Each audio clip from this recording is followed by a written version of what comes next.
3 ലക്ഷം ഹെക്ടറായി വർദ്ധിപ്പിക്കും. ഉമ്മൻചാണ്ടി സർക്കാർ വിമാനമിറക്കാൻ ആലോചിച്ച ആറന്മുളയിലെ പാടശേഖരത്ത് നിങ്ങൾ വിത്തിറക്കി. അങ്ങനെ ശരിയുടെ പക്ഷത്താണ് ഈ സർക്കാരെന്ന് നിങ്ങൾ തെളിയിച്ചു. നെൽവയലല്ലാതെ ഇവിടെ നിങ്ങൾ ഉദ്ദേശിക്കുന്ന ഒരു പദ്ധതിയും ഇവിടെ നടപ്പാക്കാൻ പോകുന്നില്ല എന്ന കാര്യം കൂടി ഞാൻ അടിവരയിട്ട് പറയാൻ ആഗ്രഹിക്കുകയാണ്. വൻകിട വ്യവസായങ്ങൾ വളരുമായിരുന്ന മെത്രാൻ കായലിന്റെ തീരത്ത് നെൽച്ചെടികൾ വളർന്നു. കൃഷിവകുപ്പിനും മന്ത്രി VS സുനിൽകുമാറിനും സല്യൂട്ട്.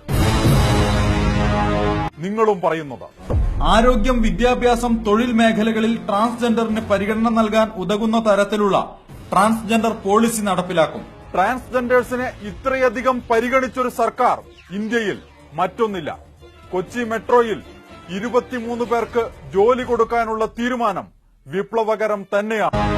എന്നാൽ ഈ വർഷം പാഠപുസ്തകങ്ങൾ നേരത്തെ എത്തിച്ച തീരുമാനത്തെയും നമ്മുടെ പൊതുവിദ്യാലയങ്ങളെ അന്തർദേശീയ നിലവാരത്തിലേക്ക് ഉയർത്താനുള്ള തീരുമാനത്തെയും കൈയടിച്ചുകൊണ്ട് സ്വീകരിക്കുകയാണ് മാഷെ. പൊതുമേഖലാ വ്യവസായ സ്ഥാപനങ്ങളെ മുഴുവൻ ലാഭത്തിലാക്കും. UDF സർക്കാർ കൈവിട്ട പൊതുമേഖലാ സ്ഥാപനങ്ങളെ കൈപിടിച്ച് രക്ഷിക്കുകയാണ് ഇടതുപക്ഷ സർക്കാർ. മന്ത്രി മേഴ്സിക്കുട്ടിയമ്മയെ കെട്ടിപ്പിടിച്ചു നിൽക്കുന്ന ഈ INTUC നേതാവിന്റെ ചിത്രം മാത്രം മതി പൊതുമേഖലാ സ്ഥാപനങ്ങളിലെ തൊഴിലാളികളുടെ സന്തോഷത്തിന്റെ കണ്ണുനീര് കാണാൻ.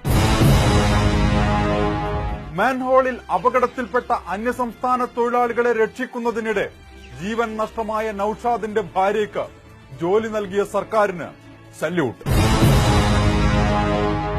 സമ്പൂർണ്ണ വൈദ്യുതീകരണം എന്ന ലക്ഷ്യത്തിലേക്ക് നടന്നു നീങ്ങുന്ന പെൻഷൻ വീട്ടിലെത്തിച്ചു കൊടുക്കുന്ന സർക്കാരിന്റെ തീരുമാനത്തിന്, 900 കോടിയുടെ വിദ്യാഭ്യാസ വായ്പ ഏറ്റെടുത്ത സർക്കാരിന്, നഴ്സറി ടീച്ചർമാരുടെയും ആയമാരുടെയും ഓണറേറിയം വർദ്ധിപ്പിച്ച സർക്കാരിന് അഭിവാദ്യങ്ങൾ.